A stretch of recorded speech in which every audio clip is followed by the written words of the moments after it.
بسم اللہ الرحمن الرحیم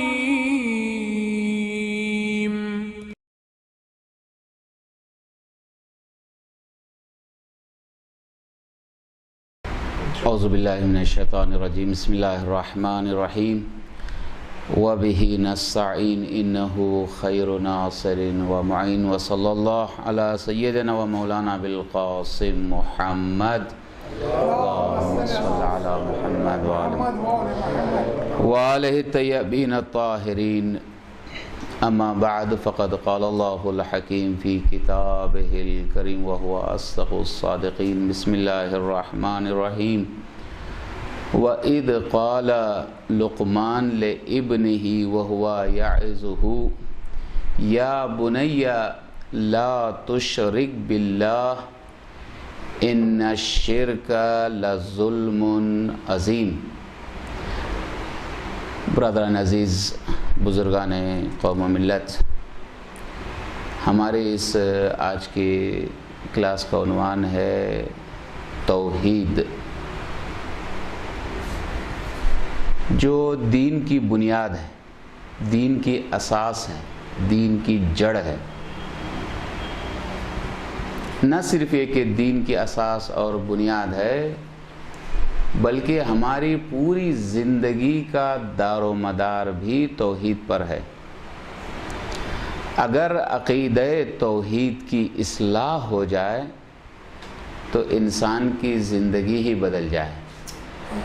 زندگی میں جو ہمارے بہت سارے مسائل آ رہے ہیں، عمل میں کمزوری ہے یا عمل میں دکھاوا ہے، ریاکاری ہے، وہ اس لیے ہے کہ ہماری توحید کمزور ہے،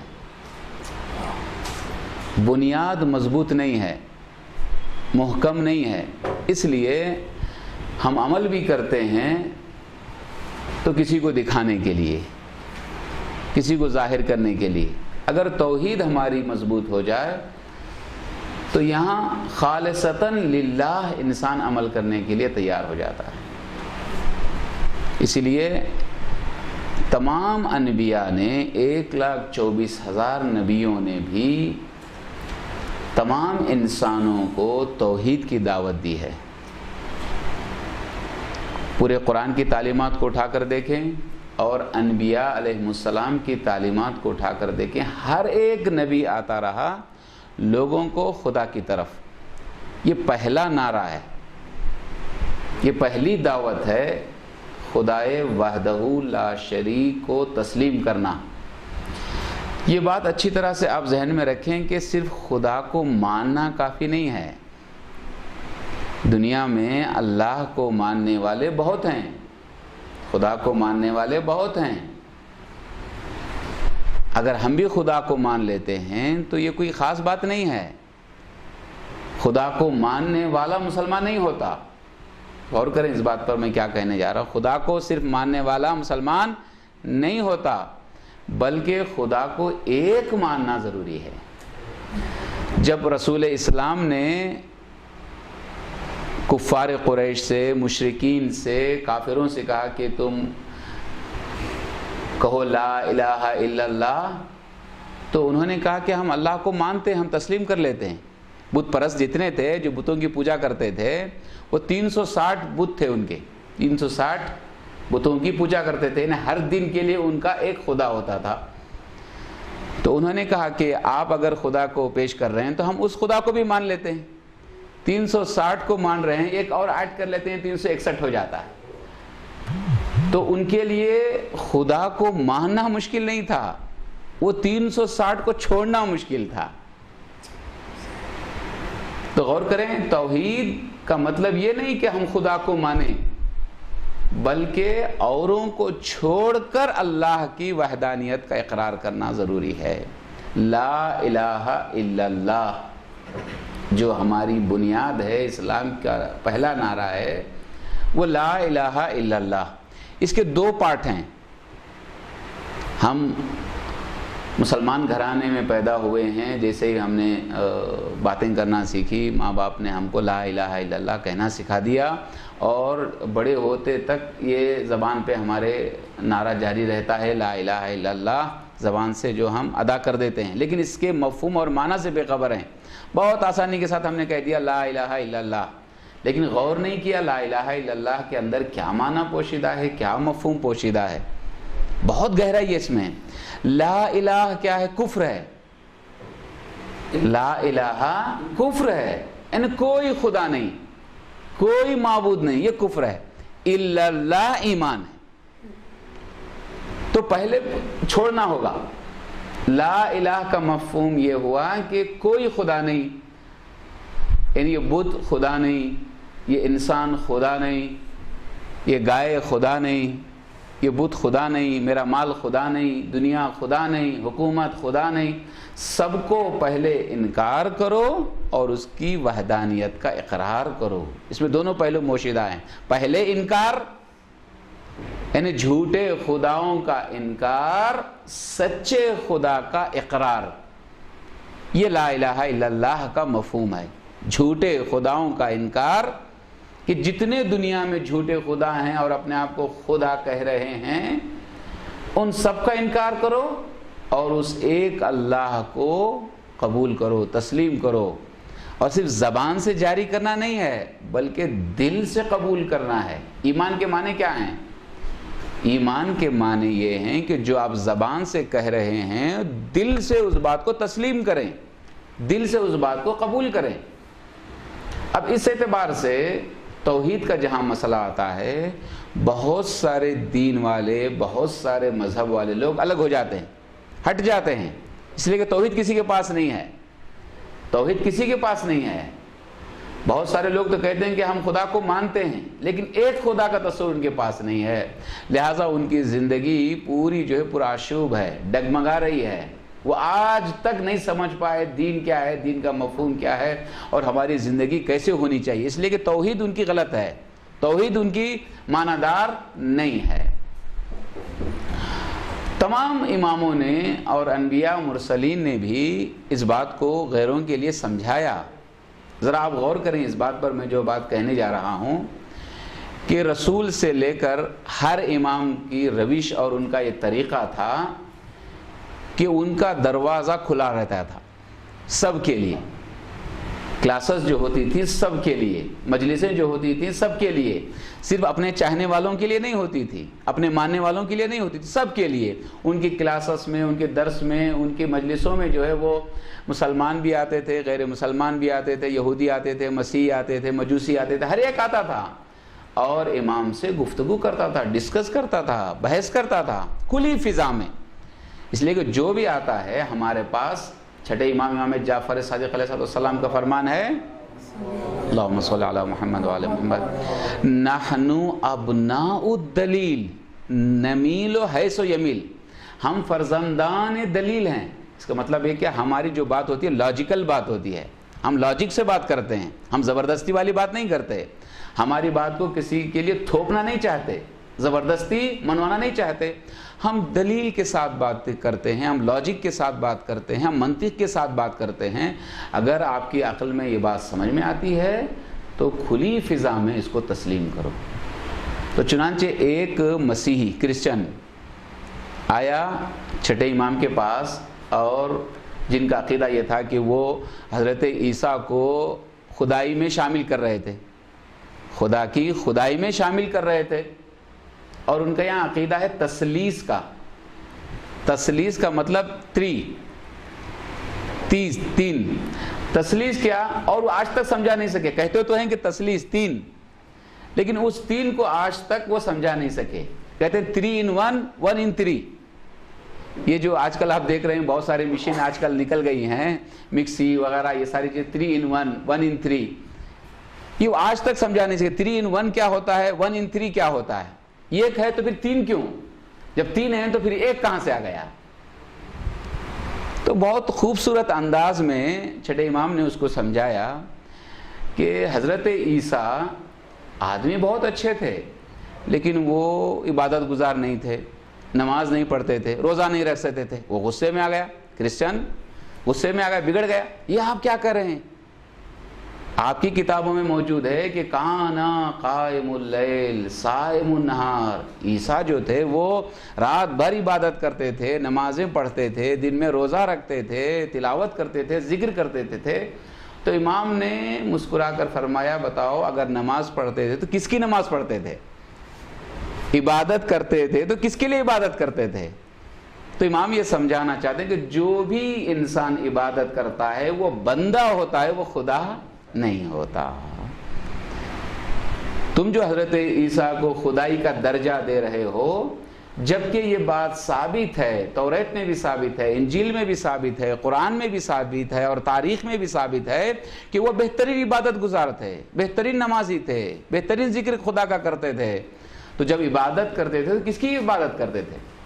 خدا ہرگز عبادت نہیں کرتا, وہ عبادت کا محتاج بھی نہیں ہے. اور جو بھی عبادت کرتا ہے وہ بندہ ہوتا ہے, خدا نہیں ہوتا. اور جو بھی بعض لوگ جو ہے مولا علی کو بھی الوہیت کے درجے پر لے جانا چاہتے ہیں, ان کے لیے لمحہ فکریہ ہے. وہ مولا علی کی زندگی کو پڑھیں جو عبادت سے سرشار ہے, عبادت سے بھری ہوئی ہے. یعنی مولا علی کی زندگی کا کوئی ایک لمحہ ایسا نہیں ہے جو عبادت سے خالی ہو. جب مولا علی نے عبادت کی ہے تو کس کے لیے عبادت کی ہے؟ وہ عبادت کر کے بتا رہے ہیں کہ میں بھی بندہ ہوں. یہ عبادت ان کی بندگی کی دلیل ہے.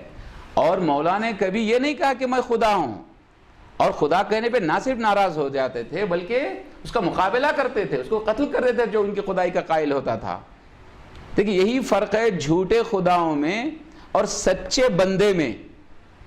جو جھوٹے ہوتے ہیں وہ اپنے آپ کو منوانے کی کوشش کرتے ہیں. فرعون نے پیسہ خرچ کیا, زبردستی کی, مار پیٹ کی تاکہ وہ لوگ اس کو خدا تسلیم کر لیں.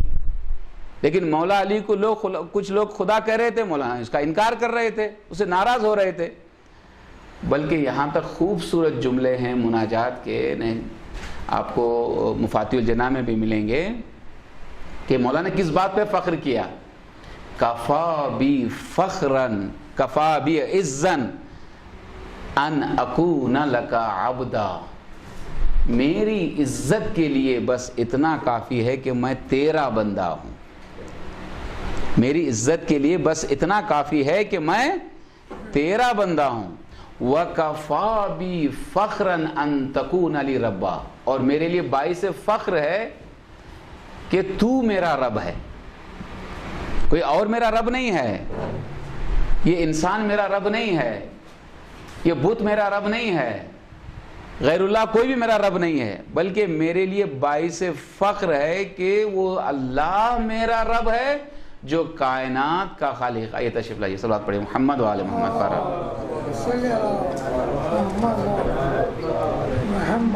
تو مولا امیر نے اس بات کو بتا دیا کہ انسانوں کے لیے, بندوں کے لیے عزت کس میں ہے؟ خدا کی بندگی میں. آپ جتنا زیادہ خدا کی بندگی میں اپنے آپ کو مصروف کریں گے اتنی ہی زیادہ عزت, اور اگر بندگی سے ہٹ جائیں گے ذلت کا شکار ہو جائیں گے. دیکھیں ایک خدا کو ماننے کا فائدہ یہ ہے کہ آپ کو ہزاروں جھوٹے خداؤں سے نجات مل جائے گی. ایک جگہ سر جھکانے کا فائدہ یہ ہے کہ آپ کو دوسری جگہ سر جھکانے کی ضرورت نہیں ہوگی. اور جس نے ایک جگہ پر سر نہیں جھکایا خدا کی بارگاہ میں, اس کا سر ہر جگہ جھکتا ہوا نظر آیا. جس کسی میں کوئی کارنامہ دیکھا, کوئی کرشمہ دیکھا, کوئی قدرت نمائی دیکھی, اس کے آگے سر جھکاتا ہوا نظر آیا. ہم نے ایک خدا کو مان لیا ہے اور اس کی قدرت کا اقرار کر لیا ہے, تو اس کے آگے ہمارا سر جھک گیا, اور یہ سر اتنا بلند ہو گیا کہ پھر کسی غیر کے آگے جھکنے کی ضرورت ہی نہیں ہوئی. یہ ہے توحید. خدا کو ایک ماننا, انہیں صرف خدا کو ماننا کافی نہیں بلکہ خدا کو ایک ماننا ضروری ہے. توحید کے مقابل میں کیا ہے؟ شرک ہے. شرک کا مطلب یہ ہوا کہ ہم خدا کے ساتھ کسی اور کو شریک قرار دیں. کائنات میں خدا کے علاوہ کوئی بھی اور وہ اور کوئی بھی ہو سکتا ہے.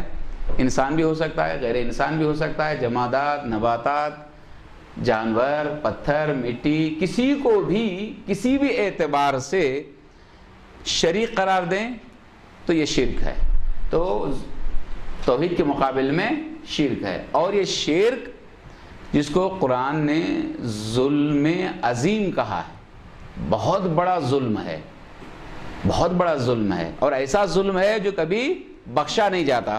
جناب لقمان نے اپنے بیٹے سے وصیتیں قرآن مجید میں پڑھیے، جناب لقمان حکیم کی وصیتیں ہیں اپنے بیٹے کے لیے۔ ان وصیتوں میں سے ایک نصیحت یہ ہے کہ وَإِذْ قَالَ لُقْمَانُ لِابْنِهِ وَيَعِظُهُ، نصیحت کرتے تھے اپنے بیٹے سے، یا بنی لا تشرک باللہ، خبردار کسی کو خدا کا شریک قرار نہ دینا، ان الشرک لظلم عظیم، بیٹا یہ شرک اس کو معمولی گناہ نہ سمجھو، یہ ظلم ہے، ظلم عظیم ہے، اور ایسا ظلم ہے جو بخشا نہیں جاتا۔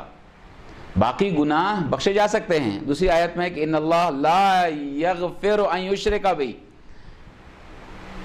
وَيَغْفِرُ مَا دُونَ ذَلِكَ لِمَن یشاء، یہ بہت گہرائی کی طرف اس آیت میں اشارہ کیا گیا ہے کہ خداوند عالم شرک کو معاف نہیں کرتا۔ صراحت کے ساتھ قرآن مجید کی آیت موجود ہے کہ قرآن میں خدا نے فرمایا ہے کہ خدا شرک کو ہرگز معاف نہیں کرتا، اور اس کے علاوہ جتنے گناہ ہیں، جتنا بھی بڑا کیوں نہ گناہ ہو، وہ جس کو چاہتا ہے، یہاں شرط ہے لمن یشاء کی، بخشش بھی اس کی مشیت کے مطابق ہے، اور اس کی مشیت بھی بیجا نہیں ہے، بیکار نہیں ہے، اس لیے کہ ہماری مشیت غلط ہو سکتی ہے، ہم صحیح بھی ارادہ کر سکتے ہیں، غلط بھی ارادہ کر سکتے ہیں، لیکن وہ جو ارادہ کرتا ہے اس کی جو مشیت ہوتی ہے وہ بیجا نہیں ہوتی، اس میں بھی حکمت پوشیدہ ہوتی ہے۔ تو توحید کے مقابل میں کیا چیز ہے؟ شرک ہے۔ بڑے افسوس سے کہنا پڑتا ہے کہ آج مسلمان جو ہے توحید کی تبلیغ کرنے کے بجائے، توحید کا پرچار کرنے کے بجائے، توحید کو پھیلانے کے بجائے شرک کو سمجھانے کی کوشش کر رہے ہیں۔ اندھیرے کو سمجھانے کا آسان راستہ کیا ہے؟ بتائیے کہ روشنی کیا ہے، اجالا کسے کہتے ہیں، روشنی کسے کہتے ہیں۔ جب روشنی پتہ چل جائے گا کہ روشنی کیا ہے، خود بخود اندھیرے کا پتہ چل جائے گا۔ آپ دنیا میں لوگوں کو توحید سمجھائیں، توحید کا معنی کیا ہے، توحید کا مفہوم کیا ہے، توحید کی دلیلیں کیا ہیں، تو خود بخود لوگ جو ہے شرک سے دور ہو جائیں گے۔ لوگوں کو صرف اور صرف یہی کہتے ہوئے سنایا گیا کہ جس سے کہتے ہیں کہ یہ کام نہ کرو شرک ہے، وہ نہ کرو شرک ہے، وہ نہ کرو شرک۔ ارے پہلے یہ تو سمجھاؤ کہ توحید کیا ہے، خود بخود اس کے بعد یہ سمجھ میں آ جائے گی کہ شرک کیا ہے۔ وہ شرک سے اپنے آپ کو خود بخود پرہیز کر لے گا، بچا لے گا۔ لیکن وہ توحید کو سمجھا نہیں سکے، توحید کو بتا نہیں سکے، اس لیے ادھر سے کوشش کرنے لگے کہ یہ شرک ہے، یہ شرک ہے، یہ شرک ہے، یہ شرک ہے۔ پہلے بتاؤ مسلمانوں کو کہ توحید کیا ہے۔ لیکن افسوس سے کہنا پڑتا ہے کہ یہ توحید خود مسلمانوں کے درمیان جو ہے وہ ایک مظلوم چیپٹر ہے، مظلوم ٹاپک ہے۔ مسلمان ہیں، کہتے تو یہ ہیں کہ ہم خدا کو ایک مانتے ہیں، لیکن ایک ماننا کس معیار کا ایک ماننا، کیسے ایک ماننا، اس کے معنی کیا ہے، اس کے مفہوم کیا ہیں، اس سے بالکل بیگانہ ہے۔ توحید اسلام کی بنیاد اور اساس ہے، اور اسی بات پر اسلام کو امتیاز ہے دوسرے دینوں میں۔ دوسرے دین میں اور اسلام میں بنیادی فرق یہ ہے کہ اسلام میں ایک خدا کا تصور ہے جو دوسرے دینوں میں نہیں ہے۔ ایک خدا کا تصور، اگر آپ سے کوئی پوچھے کہ دین اسلام کا امتیازی پہلو کیا ہے، ایک اہم خوبی کیا ہے، تو آپ بتائیں کہ اس دین اسلام میں ایک خدا کا تصور ہے جو ہماری فطرت کی آواز ہے، ہماری فطرت کہتی ہے۔ یہ اور بات ہے کہ خدا ایک ہے، لیکن اس کے جلوے ہر جگہ آپ کو دکھائی دیں گے۔ خدا کے جلوے ہر جگہ ہیں، ہر چیز میں ہیں۔ مولا امیر کا قول ہے بہت خوبصورت، ما رأیت شیئا الا ورأیت فیہ اللہ، میں نے جب بھی کسی چیز کو دیکھا پہلے اس میں اللہ کو دیکھا، پھر اس چیز کو دیکھا ہے۔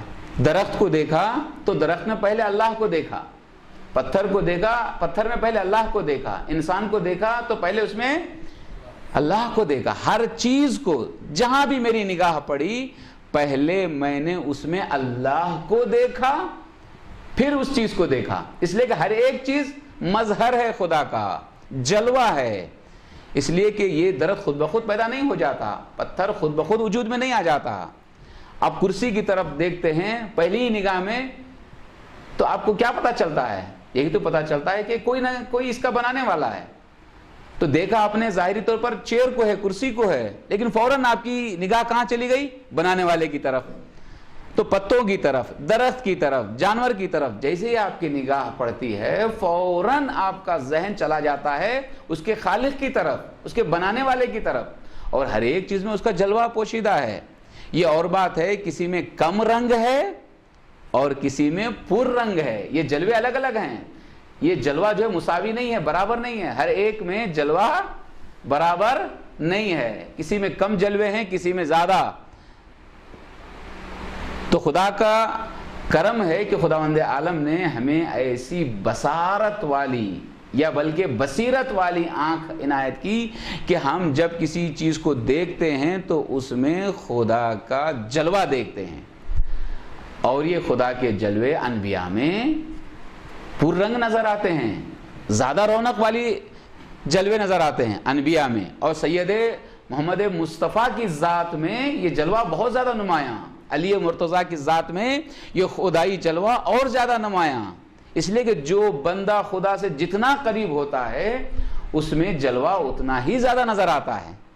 اب جتنا خدا سے قریب ہوں گے آپ کی کوالٹیز بڑھتے چلی جائیں گی، آپ کی صفات بڑھتے چلی جائیں گی، آپ کا علم بڑھتا چلا جائے گا، آپ کی خصوصیات بڑھتے چلے جائیں گے، تو خدا کا جلوہ جو ہے مضبوط سے مضبوط نظر آئے گا، نمایاں سے نمایاں تر نظر آئے گا۔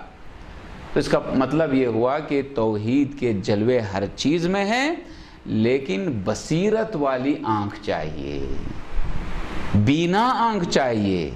ایک ٹاپک ہے، سبجیکٹ ہے، بصارت کیا ہے، بصیرت کیا ہے، یہ کبھی انشاءاللہ تفصیل کے ساتھ گفتگو ہوگی اس سلسلے میں۔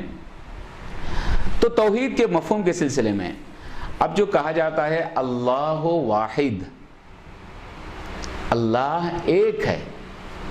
ایک شخص نے جنگ جمل میں مولا امیر علی ابن ابی طالب علیہ السلام سے پوچھا اللہ واحد، اللہ ایک ہے، اس کا مطلب کیا ہے؟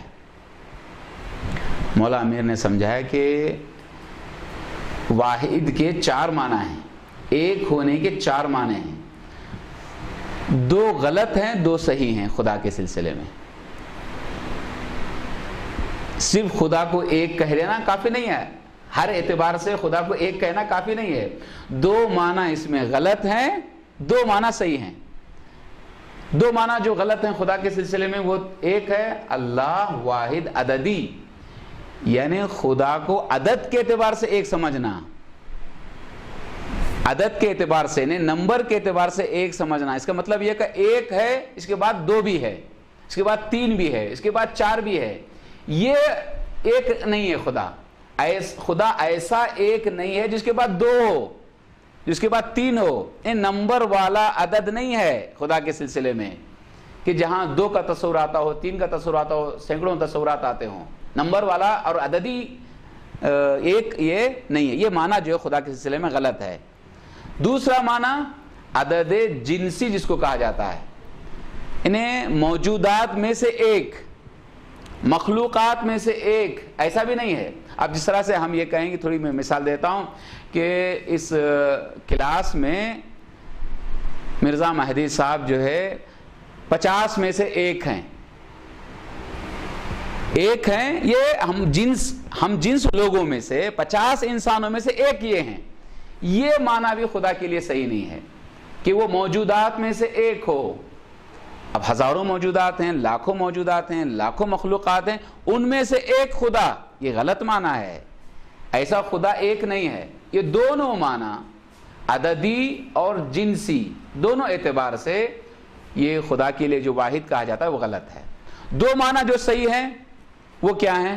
وہ واحد ہے، اس کا مطلب یہ ہے کہ اس کی کوئی شبیہ نہیں ہے، اس کی کوئی مثل نہیں ہے، اس کا کوئی شریک نہیں ہے، یعنی ایسا ایک ہے۔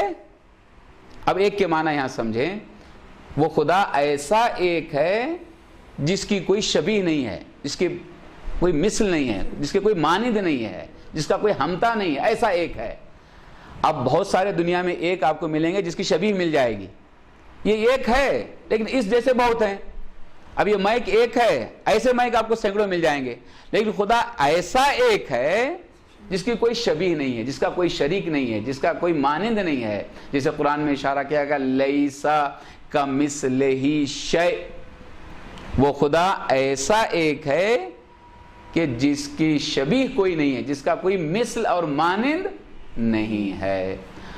بعض لوگ کہتے ہیں کہ ان اللہ ثالث ثلاثہ، جس طرح سے میں نے پہلے بھی اشارہ کیا مسیحیوں کا اور کرسچن کا عقیدہ کہ وہ تین میں سے ایک ہے، اس عقیدے کے مطابق بھی ایک نہیں ہے، وہ تین میں سے ایک نہیں ہے، یعنی اس کی خدائی میں کسی کو شریک نہیں کیا جا سکتا۔ انہوں نے کیا کیا؟ جناب مریم کو، جناب عیسیٰ کو اس کی خدائی میں شریک قرار دے دیا، تو تثلیث کے قائل ہو گئے کہ تین ہیں، وہ تین میں کا ایک نہیں ہے، وہ ایسا ایک ہے جس کے کوئی شبیہ نہیں ہے۔ ایک معنی۔ دوسرا معنی، وہ ایک ایسا ایک ہے جو عقل میں بھی فہم میں بھی قابل تقسیم نہیں ہے، اس کو بانٹ نہیں سکتے آپ۔ بہت ساری چیزیں ایک ہیں لیکن اس کو ٹکڑوں میں آپ بانٹ سکتے ہیں، سمجھے نا؟ اب یہ بک جو ہے ایک ہے، دیکھنے میں ایک ہے، لیکن آپ اس کو تقسیم کر سکتے ہیں، الگ الگ کاغذ کے شکل میں، الگ الگ کور کی شکل میں اس کو آپ بانٹ سکتے ہیں۔ دنیا میں بہت ساری چیزیں جو ایک ہیں، سمجھ رہے ہیں آپ، وہ جب تقسیم کیا جاتا ہے وہ قابل تقسیم ہے۔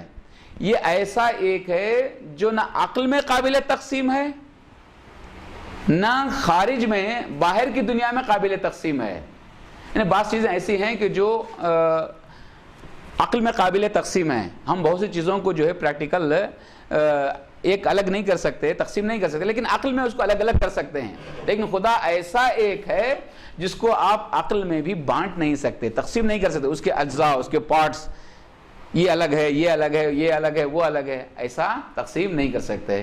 ہو سکتا ہے کوئی انسان ایک ایسا ہو جو قابل تقسیم ہو، ہم کہیں کہ میں ایک ہوں، لیکن ہم کو بانٹ سکتے ہیں، آپ اجزاء میں بانٹ سکتے ہیں، پارٹس میں آپ الگ الگ کر سکتے ہیں، لیکن وہ ایسا واحد ہے جس کو تقسیم بھی نہیں کیا جا سکتا۔ اب رہی بات توحید کے اقسام، اب یہاں پر توحید کی دلیلیں، توحید کے اقسام سے پہلے توحید کی دلیل، یعنی خدا کے ایک ہونے کی دلیل کیا ہو سکتی ہے۔ متعدد طور پر اس کو سمجھایا گیا ہے۔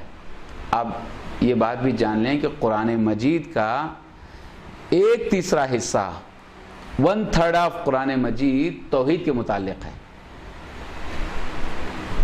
یعنی ایک تیسرا حصہ، ایک تہائی حصہ قرآن مجید کا توحید کے متعلق ہے۔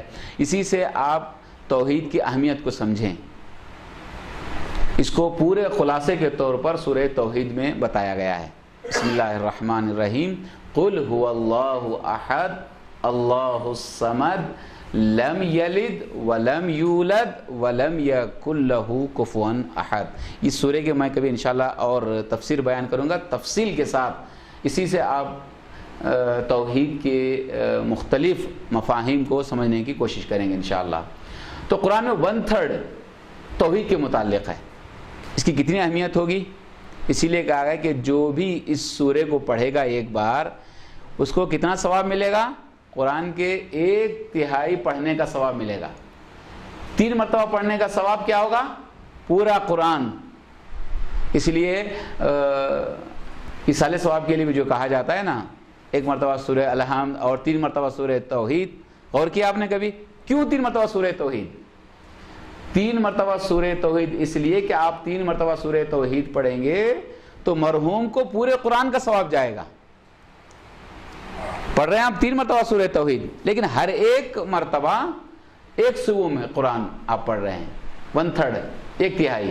جب 3 مرتبہ پڑھ لیں گے تو قرآن مکمل۔ 1 مرتبہ سورہ الحمد، جو خود سورہ الحمد بھی پورے قرآن کا خلاصہ ہے، تو گویا آپ نے پورے قرآن کا خلاصہ بھی پڑھ لیا، پورے قرآن کو بھی پڑھ لیا، اس اعتبار سے مرحوم کو ثواب پہنچ گیا۔ غور کیا آپ نے؟ یہ توحید ہے. تو اس میں جو ہے پورا خلاصہ بتایا گیا ہے، بہت کم الفاظ میں، بہت نچوڑ کر الگ الگ تفصیلی گفتگو ہوئی ہے. آیت اللہ ناصر مکارم شیرازی نے اپنی کتاب عقائد میں، شیعہ عقائد میں انہوں نے بیان کیا ہے کہ توحید کے دلائل کیا ہیں، دلیل کیا ہے توحید کی. انہوں نے کہا کہ اگر آپ بینش رکھتے ہیں، بصیرت رکھتے ہیں، تو کائنات میں، دنیا میں جتنے ذرات ہیں، ہر ایک ذرہ خدا کی وحدانیت کی گواہی دیتا ہے.